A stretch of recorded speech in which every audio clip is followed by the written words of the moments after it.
welcome. This is 24/7 Lou. You're listening to TFS Pod. Of course, that's a little bit shorter for the Few Show Podcast. I'm 24/7 Lou, and this is Ric-hard, baby. Yeah, You know who I am. Yeah, there we go. And now let's get into this Wednesday Night Wars that we had here on the 23rd of October. It was NXT on one channel and AEW on the other. Let's go first to NXT before we get to AEW. All right. You want me to run down? I'll run down NXT. You can run down AEW. What do you say to that? Now, maybe if I have it ready. All right. So here's NXT in a nutshell. You had Rhea Ripley. She had a match with Bianca Belair. Got a win. Matt Riddle had a match with Cameron Grimes. Matt Riddle got the win. There was a number one contendership match for the women's tag titles between Dakota Kai and Tegan Nox, and they went up against two of the UFC 4 Horsewomen. And Tegan Nox and Dakota Kai got the win, so they're going to be facing for the women's tag title next week on NXT, supposedly. And you got Breezango and Isaiah Scott. They beat the team of the Forgotten Sons, not the Forgotten Ones, even though they were kind of an afterthought after that loss. And then the main event featured a triple threat match for the North American Championship that saw Roderick Strong from the faction known as the Undisputed Era getting a win, and he retained his North American title. And then the ending of the show was basically you had Undisputed Era in the ring, and they get interrupted by Tommaso Ciampa, who then gets joined by his good friends from DIY, Johnny Gargano. And then Finn Balor comes out. Yeah, and then there's more. Finn Balor comes out, and you're thinking, oh, here we go. They got three. They're going to go up against the Undisputed Era. Here it comes. Finn Balor turns heel. Yes. He attacks Johnny Gargano. Tommaso Ciampa gets beaten up by the Undisputed Era. And that's the end of the show. We don't know what's going on now. Is Finn Balor with Undisputed Era? Is it just a heel turn because they're all going for the NXT title that is held by Adam Cole, baby. Yep. I didn't say that with the right inflection, but I'll give that a second. I'll give that a second try later. But yeah, that was NXT, and I gotta say, I'm liking NXT. You have the seeds planted for next week's show with the NXT Women's Tag Title, which I'm glad is being defended on different shows. Mm-hmm. And you got a major heel turn along with an appearance by Johnny Gargano, who came back. Johnny Gargano, good stuff. Now, again, the thing being talked about is that Finn Balor appearing and turning heel. But to me, the thing is, we haven't seen that since Prince Devitt. And there you go. Going to that, he did the hand gesture of the Bullet Club. So let's see what's going to happen. Everybody does that hand gesture these days. Yeah, but him doing it. Bullet Club is essentially the thing. Like, I'll believe it when I see it at this point. Yeah, I know. But look, all I'm going to say is, by him doing that, it gave us fans who've been following him for a while, like a little bit of hope. Like, oh, are we going to do this again? Are they going to do this? Finally do it? Are we going to? Is he going to join the club? Yeah. I mean, there's a strong chance because I do like factions versus faction stuff. Mm-hmm. I would really love if next month, which NXT normally does the takeover with War Games, if they go to the 4v4 format and you have the club along with Finn Balor versus Undisputed Era. Ooh. And I know they're both technically heels. They're both technically heel teams, but it worked with Wyatt's versus the Shield. Yeah. And wait, what do you mean the club? You mean the club? AJ Styles, Luke Gallows, and Carl Anderson. They make an appearance on NXT. Oh, you see right there. To give their boy Finn Balor a nice rub. See, just by saying that, just by bringing them down to NXT, or I don't know why I say down when now it's not anymore down, bringing them over to NXT would be amazing. Would be amazing because just for the sake of like a one-off thing, you know, because Survivor Series month is normally when they do the brand versus brand stuff, anyways. Mm-hmm. Why not? I would do it. All right, so the tag titles will get defended.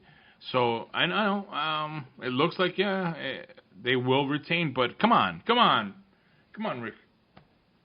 I mean, anything can happen in the WWE, but we'll see. Yeah, I really don't think Asuka's gonna lose it. Asuka and Kairi Sane, but let's face it, Asuka's the one carrying that tag team. Poison Mist. Yeah, I know. Yeah, it's like, why is it Japanese wrestlers got to do that? Come on. Because it just works. You know, is that supposed to be like some? I don't. Anyway, I'm not hey, it worked with Tajiri, okay?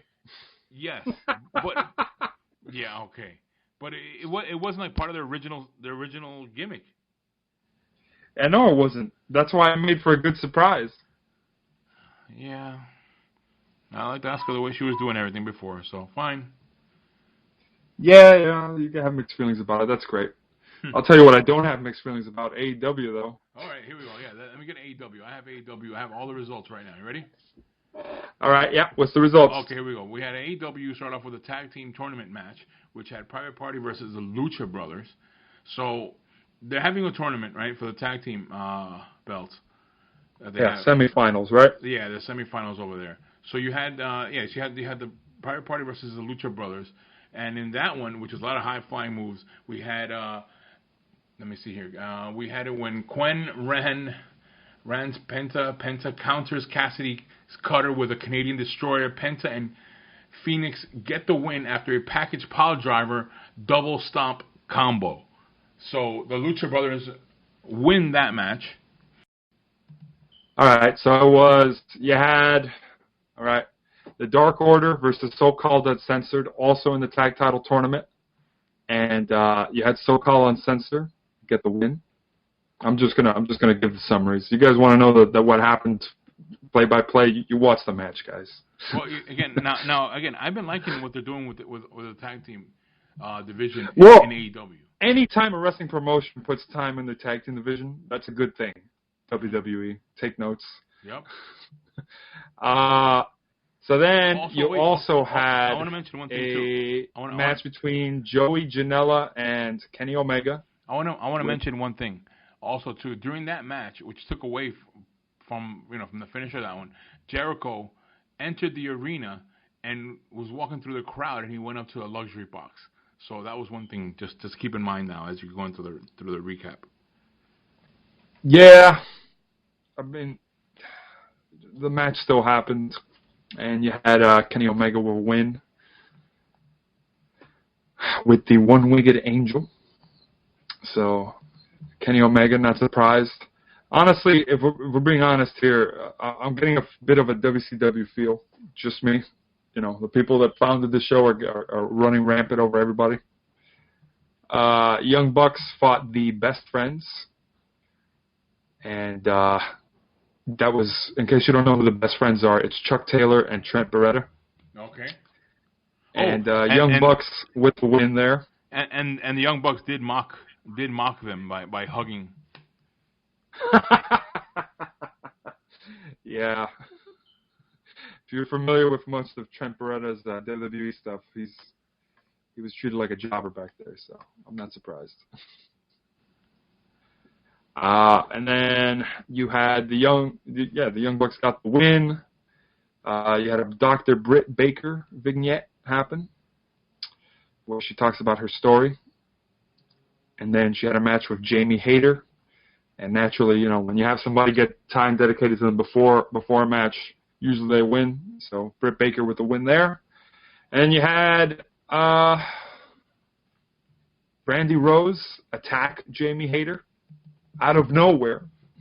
Yeah, that's setting up a story for upcoming. Yep. And then the main event of the night was Jon Moxley versus Pac. Okay, yeah, we got to talk about this one. Yeah, talk about it, Lou. What was the ending? It was called On Time. Yes, On Time. It was a tie, which is is how AEW does their thing now. They do it by time. They have a 20-minute time limit for these matches, and if you don't make it, it's a tie. And what happens? It's a draw. Yeah. Yeah. That's the old school wrestling move. It's a draw, match over, nobody wins. Tune in next week. Maybe they'll have a rematch. Yeah, which is, I mean, as a fan, you got to be upset about that stuff. It's like, and people were upset about that. Yeah, I mean, I get it. You can't blow it all off on television. You got to save something for special events, but which works in both wrestling and non-wrestling metaphors. Now, I do want to talk about one thing that we had mentioned privately that I want to mention here about the numbers. What were you seeing about the numbers? Okay, so I've got ratings comparisons here, just for those math nerds out there. So on the October 2nd episode, you had Dynamite came out with 1.409 million viewers on their premiere episode, and NXT, this was the third episode on that same day, they had 891,000 viewers, right? So NXT was down by about 500,000 viewers, roughly. Then the week after that, NXT lost 100,000 viewers. Dynamite lost 400,000 viewers. And that's a week-by-week comparison, right? Okay. After that, they lost a few viewers, but they basically stayed in the 1 million range in Dynamite. Meanwhile, NXT lost another 78,000 viewers.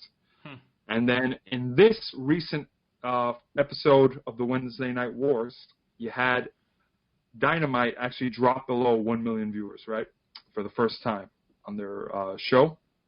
And NXT only dropped by 14,000 viewers. So over a 4-week span, roughly a month, Dynamite has lost a little over 400,000 viewers out of 1.4 million as the start, versus NXT having, in the same period, a loss of about 200,000 viewers. So, just by percentages, NXT has lost roughly between 25 to 20% of the viewership, and in the same time period, Dynamite has lost about a third of their viewership audience. And it's going to be interesting to see if anybody tunes out after the time limit draw ending, because one of the things about wrestling fans these days is we do like instant gratification in that sense, and we don't like build-up as much as we used to, which is a shame. Long-term storytelling is great, but if that ending was as unpopular as it seemed on the live crowd reaction, you might see another drop. Now NXT is pulling off. It might regain some viewers with Finn Balor turning heel. Now you see, out of some of those numbers, you also got to factor in that we have the World Series going on. That's this week. We had MLB playoffs going on, and then also too we have the start of the NBA season. The NBA season. You're right. So I myself, there's things that are that are going on right now that let's see once all these things calm down. Once we get a little bit closer into these wars, I know it's already too early. It's only a month into the wars, but here's my take on it. I don't know your take on this, but my take is good that we're getting more wrestling for us wrestling fans. I'm not really particular about like which. Oh, for sure. There's some stuff that AEW is doing that I love. Jon Moxley attacked the referee after the match ended on a draw. That's great. Mm-hmm. It has nothing to do with like those refs really need a good beating up. Has nothing to do with that. It's just one of those things that you would see in old school wrestling that was just great. Like in the Attitude Era, like you get a 2 count, you punch the ref in the face, and the match keeps going. What? What match are you watching that from? What match was that? No, I'm not joking. People forget this. Look up Undertaker's match with Triple H in like WrestleMania 2001. Okay. He legit elbow drops the ref after a close 2 count, and it's like the match kept going. All right. So yeah, I mean, it's as a wrestling fan. Look at this. There's 4 shows on TV. No, I'm not saying 4. Yeah, it's 4 shows on TV that we get. Not including 205 Live, any Evolve special events, pay-per-views or special shows.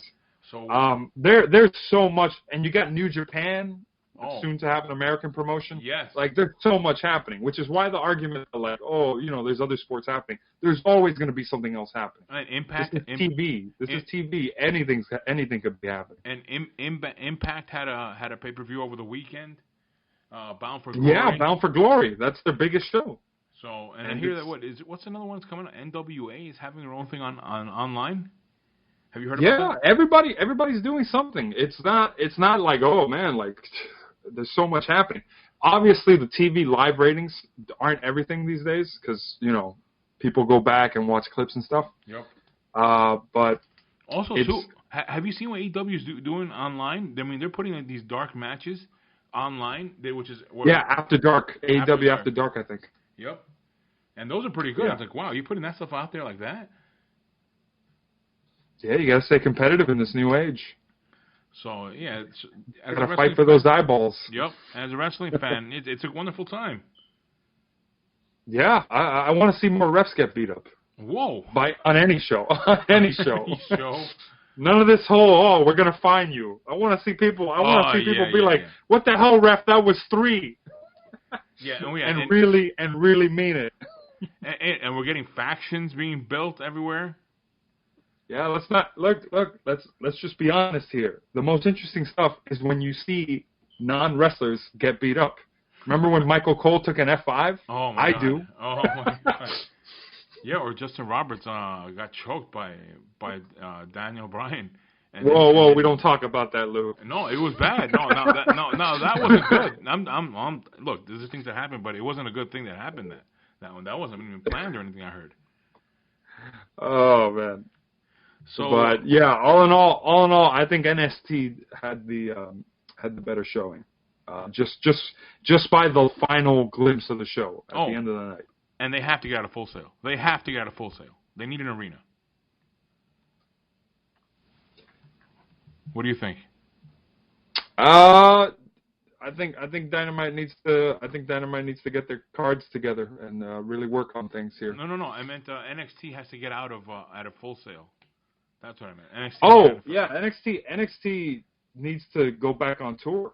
If this is really going to be a legit it's its own brand type of thing. Make it its own WWE. Don't just be like, we're showing out at Full Sail University again. Yeah. No. But have the lights off. I don't want that light of the crowd. I want that old school kind of feel, which how they do in the takedowns, where it's all dark background. We don't see the audience. We just see the ring. All right, and that was our segment here for the Wednesday Night Wars, NXT versus AEW. So we'll be back with another video coming up very soon with our predictions for Crown Jewel. This is 24/7 Lou. And Ric-hard. Here on so don't touch that dial. Yeah, and this is a TFS pod. Didn't mean to cut you off there, Lou. I'll catch you next time. Brother. We'll be right back.